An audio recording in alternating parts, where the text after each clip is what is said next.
the panel. Sitting with me here in the studio is my friend David Webb. David is the host of the David Webb Show on Sirius XM Radio. He's the co-founder of Tea Party 365 here in New York City. Always good to see you. Absolutely, Rick. And joining us from our Washington studio this morning is Richard Fowler, who is a Democratic political strategist. And it's always nice to talk to you, Richard, as well. Thanks very much for being here. Thanks for having me, Rick. So let's talk taxes. We have a new sort of a stopgap budget that's going to keep the government up and running. There are going to be a lot of cuts in this, and of course we're approaching tax day. Richard, you just heard from William about the different states and what they tax folks. I went on the chat room and asked people if they'd be willing to pay a little bit more in taxes if it would bring down the federal deficit, which we hear is such a growing problem. The responses are, in a word, no. People saying that they have no interest in doing that they want to see government cut and waste eliminated before anybody's taxes are raised. What do you think about the whole tax question? Well, I'm glad you asked that. I think it's important that we do cut government waste, and we work on creating a sustainable budget. And I think what we're seeing from the president and from the White House is a commitment to just that, to making government more efficient and making government work for the American people. The president, the new budget that he released, he closes down a lot of offices that are doing the same task. He also talks about how we work on making sure that our debt doesn't happen in the future by investing in America's future and winning America's future. Mm-hmm. I should tell you, David, that there is someone named Kevin on the chat room who wishes that you would run for president. So if you're looking for a campaign manager, Kevin, send us your contact information. Are we going to be able to fix the deficit just by cutting waste, though, or no? You have to do a number of things, and let's look at the numbers in the president's budget. $3.8 trillion in spending this year proposed. That's 25.3% of GDP, the highest since World War II. $46 trillion in spending over the next decade. That's $8.7 trillion in new spending. $1.6 trillion in tax hikes on families, small business, and job creators, and revenues as a percentage of GDP, this is in the tax column, climbed to 20%, where the historical average is 18% in the United States. Mm-hmm. It also borrows $1.1 trillion for fiscal year 2012. That's a record fourth year.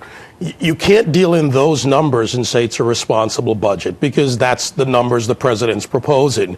We need to cut, we need to streamline, we need to tackle the entitlements. You and I have talked about this so many times.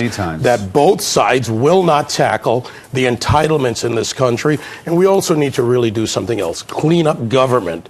The recent GAO report that there's $200 billion in overlap and a multiplicity of departments and responsibilities across bureaucracies and agencies, that's ridiculous. That is the growth and the actually unmanageable nature of the federal government right now. We need to streamline it, and that's not, all of these things have to happen. Defense spending, we have to streamline and update. We have to take care of the contracting and bidding process. We don't need 3 engines for a helicopter. We need 1 engine, not 400 million because it's in some congressman's district. And yet the Republicans, though, David, have not proposed any real significant cuts at the Pentagon. No, they haven't, and I am not happy with that, because the fact is that just like the farm subsidies, the Republicans play to their perceived electoral base. Well, I have a little news for America, and for the Republicans, rather, from America.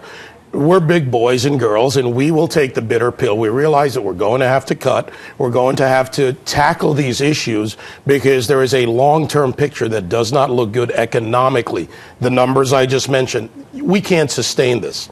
Frankly, there isn't that much money in the world. And on the state level, which William mentioned in the opening segment, right, the unfunded pension liabilities in New York State, for instance, $35 billion. That's something that Governor Cuomo has to deal with. That's the long term, but if you don't start now with serious cuts and really reducing the cost and the growing cost of government at the state levels, people do pay too much. If you're in New York City, you can pay up to 53% of your salary when you combine your state, city, and federal taxes.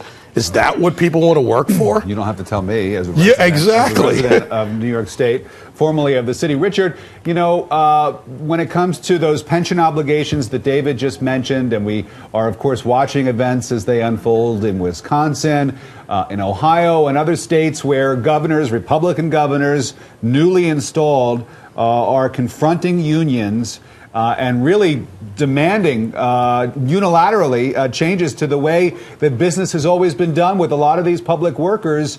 I'm just wondering, is there any way to avoid that, or do we really? Are these Republican governors really left without a choice, given the fact that so many of these unions seem unwilling to make the kind of compromises that are really necessary to get these deficits and these fiscal problems in hand?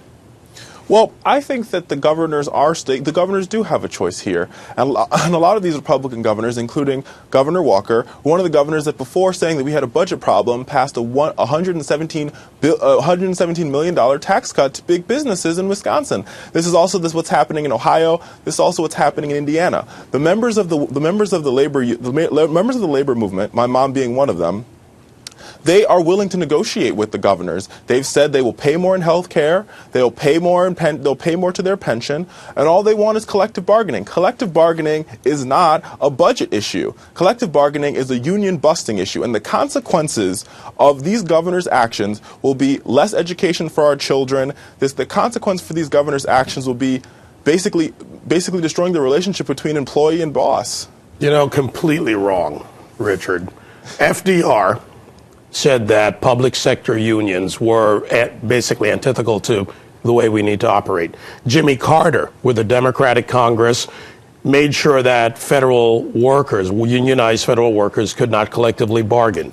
The specious argument in this is that we'll give you 5.8% in Wisconsin and we'll give you 12% to pension and health and respectively. Collective bargaining, which started under Mayor Wagner, was the goal and is the goal, because with collective bargaining, the unions can hold the states and the municipalities and the counties hostage to the best deal. New Jersey being a perfect example of a bad collective bargaining structure where they negotiate a deal and get, Democrats elected into one town, sign the deal with that town, and then go to all the other towns and say, you can't go lower than that. That's our level. Same thing in Wisconsin. The specious argument, the red herring, is we'll give you back something.